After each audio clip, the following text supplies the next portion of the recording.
I shocked family by dropping out of college, and now my sister is their idol. But they didn't know I became a blogger, and made thousands thanks to their lies, and now they. When I dropped out of college, my parents didn't just disapprove, they lost their minds. To them, I was throwing away the only chance I had to be worth something. My father yelled for hours, pacing the living room as if I had committed some unforgivable sin. My mother sat on the couch and cried, not because she was sad, but because she was embarrassed. "You've ruined your life," she said at least a dozen times that night. What they didn't know, what I hadn't told them yet, was that I wasn't just sitting around doing nothing. For the past 6 months, I'd been working on my Instagram blog. It started as a place to share stories and random thoughts about growing up in a family that constantly compared me to my perfect sister, Emily. I didn't hold back. People connected with it, shared it, and before I knew it, I had thousands of followers. Then came the money. Companies started reaching out, offering to pay me for sponsored posts. By the time I left college, I was making a few thousand a month, more than most of my classmates with part-time jobs were making. But when I tried to explain it to my parents, they wouldn't listen. An Instagram blog? My dad scoffed. "You think that's a real job? You're pathetic. You'll never be anything." My mother added. And of course, they raised Emily. She was their golden child, the pride of the family. Straight A's, scholarships, internships, the works. She was the best thing that ever happened to them. As they liked to say. Me? I was the failure. The mistake. I didn't argue with them. What was the point? They'd already made up their minds about me. But what they didn't know was that I kept a record of everything they said. Every cruel comment, every time they called me a failure, it all became fuel for my blog. And that blog? It was about to make them famous in a way they never expected. Family dinners have always been a spectacle. My parents treated them like performances where Emily got to shine and I was the unwilling background character. She'd tell stories about her latest academic accomplishments or how her professors just couldn't stop praising her, while my parents hung on every word. I usually sat there picking at my food, waiting for the show to end. But this time was different. My dad turned to me, almost as if he'd forgotten I was there, and asked, "So, what are you doing with your life now? Or is it still nothing to write home about?" I knew he was baiting me, but I'd had enough. "Actually, I've been working on my blog. It's going pretty well." My mom snorted. "That Instagram thing? You're still wasting time on that nonsense?" Emily chimed in with a grin. "You know, most people your age are getting real jobs. You might want to consider it." I smiled, keeping my cool. "It's not nonsense. It's a business. I have over 100,000 followers now, and I made $12,000 last month." The silence that followed was deafening. My dad froze in mid-bite, my mom's fork clattered on her plate, and Emily's smug expression vanished. For once I was the center of attention, and they didn't know what to do with it. Finally, my father broke the silence. "You're lying. That's not possible." "Why would I lie?" I asked, still calm.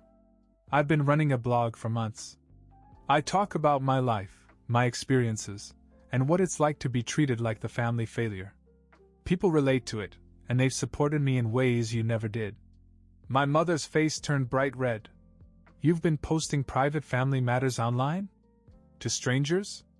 "They're not strangers. They're supporters. And they're the only ones who ever made me feel like I wasn't a mistake." My father's reaction was explosive. He slammed his hands on the table and yelled about respect and how I was disgracing the family.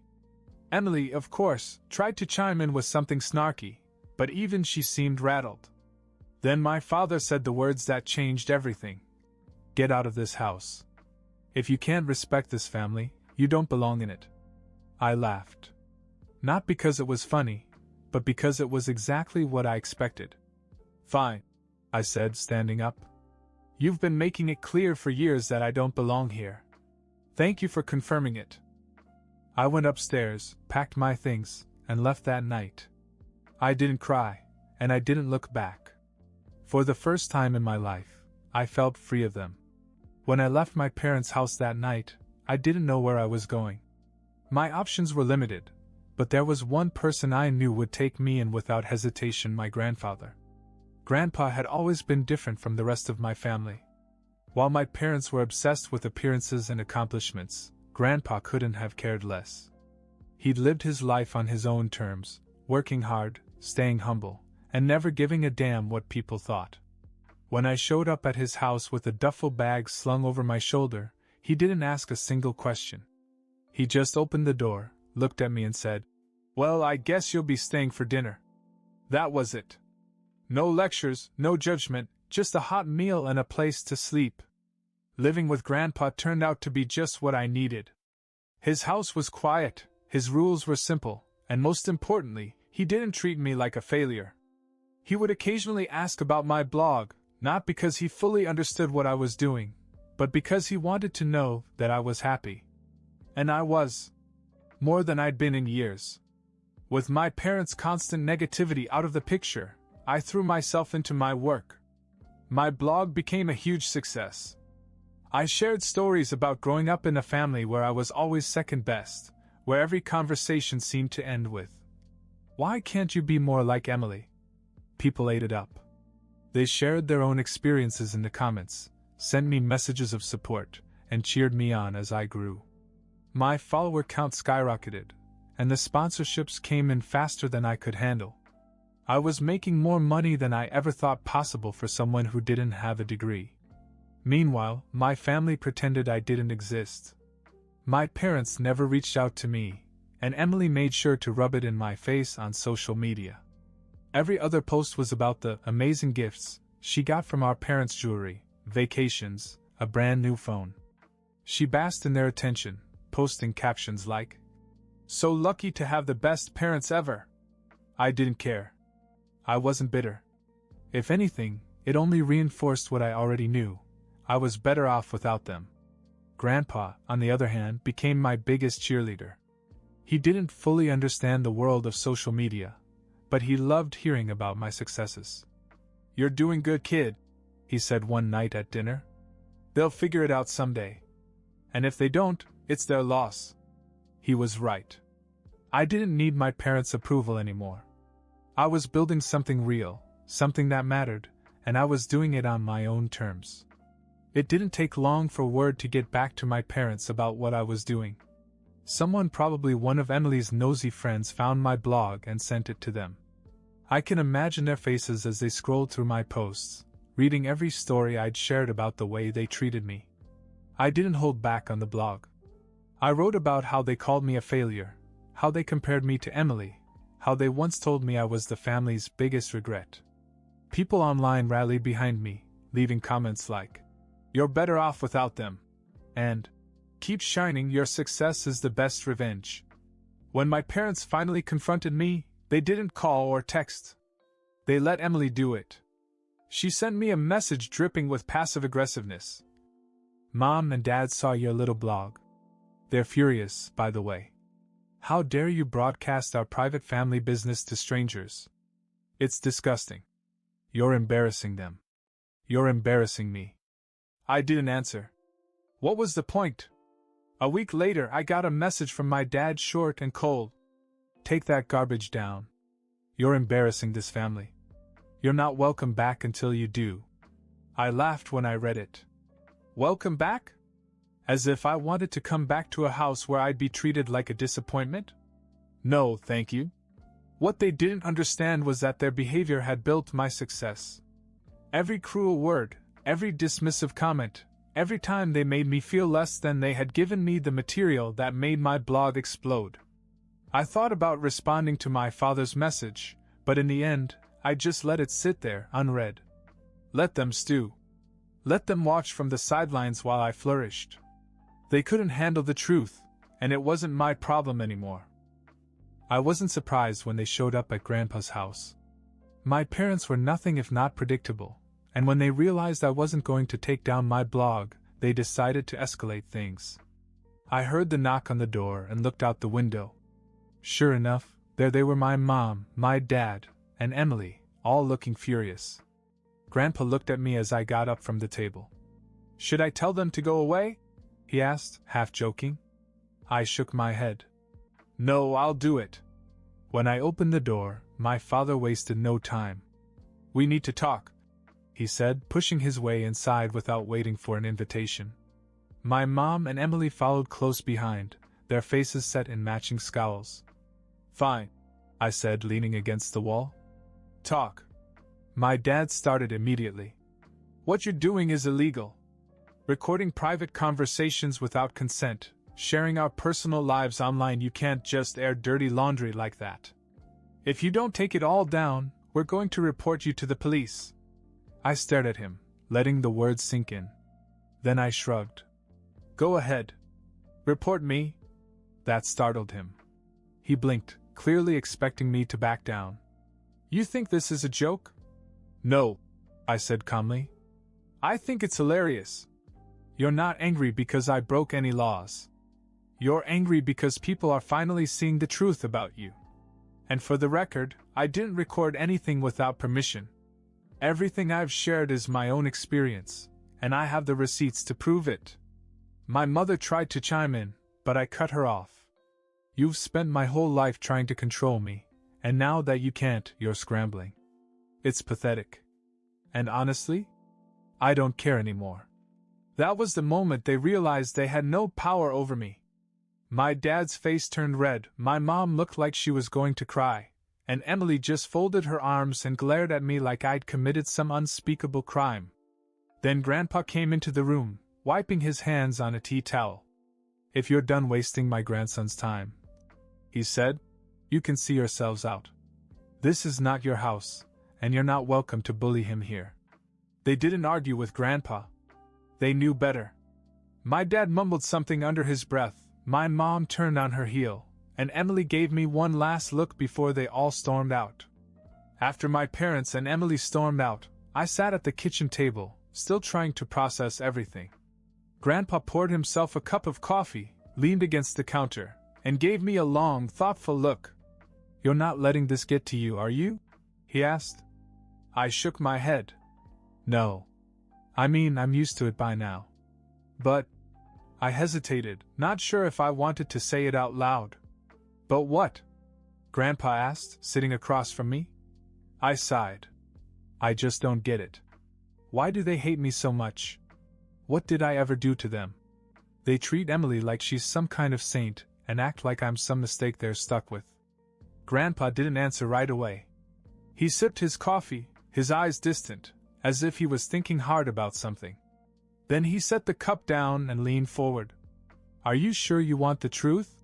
He asked. I nodded. Of course. He let out a heavy breath.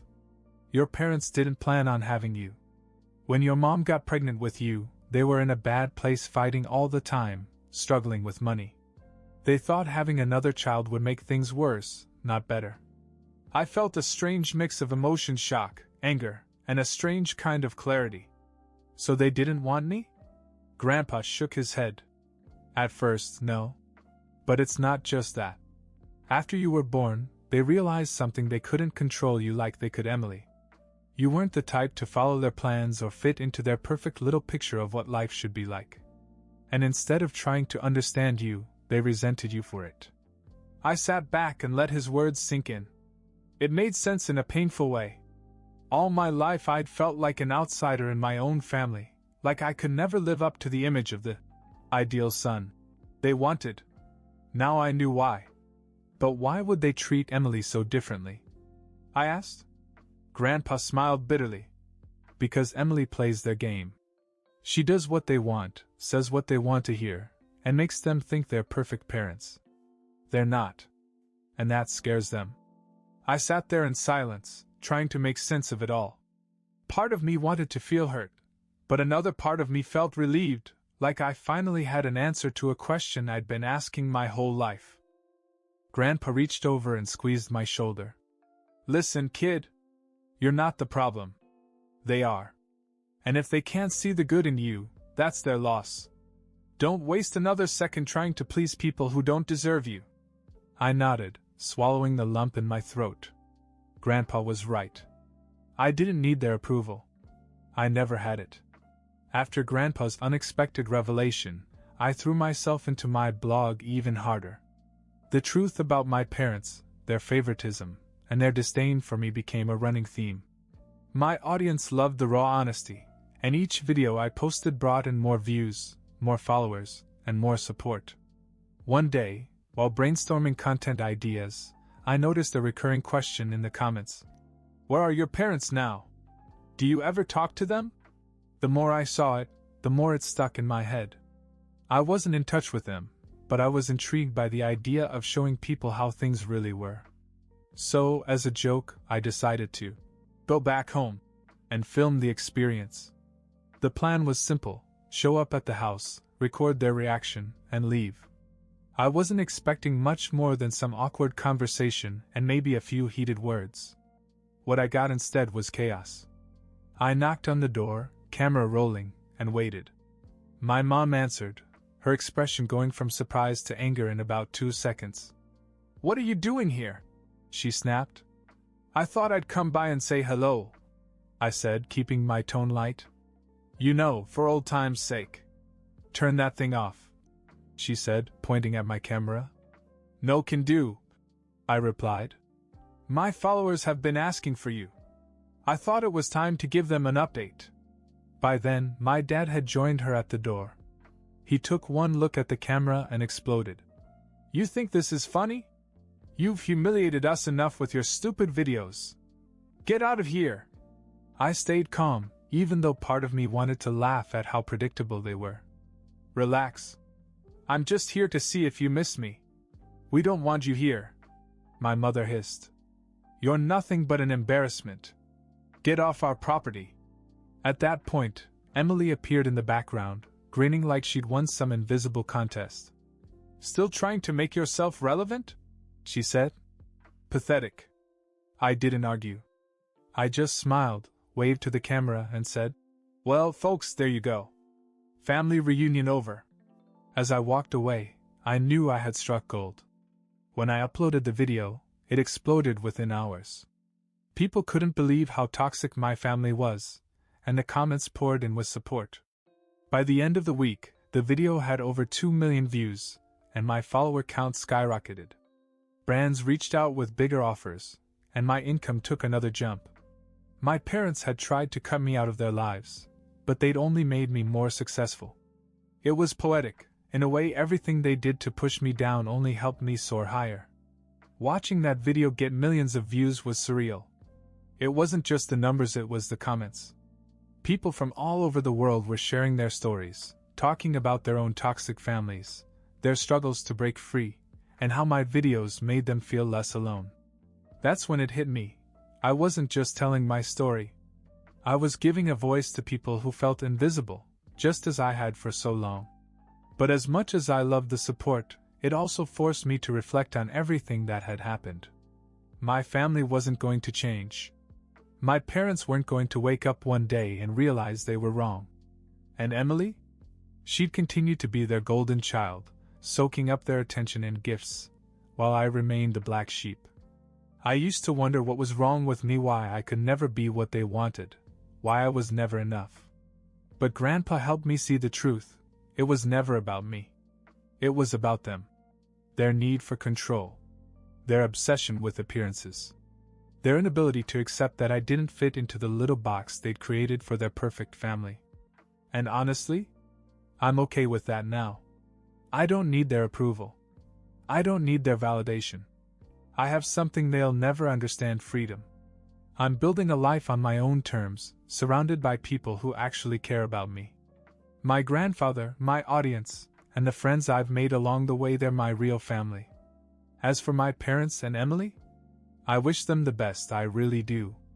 But I'm done chasing people who just want to tear me down. If there's one thing I've learned through all of this, it's that sometimes walking away is the strongest thing you can do. Letting go of the idea that you need someone's love or approval to be happy? That's freedom. I'll keep making my videos, sharing my story, and growing in ways they never thought I could. And if they ever decide they want to be a part of my life again, the door is open, but only if they're willing to meet me where I am, as the person I've become.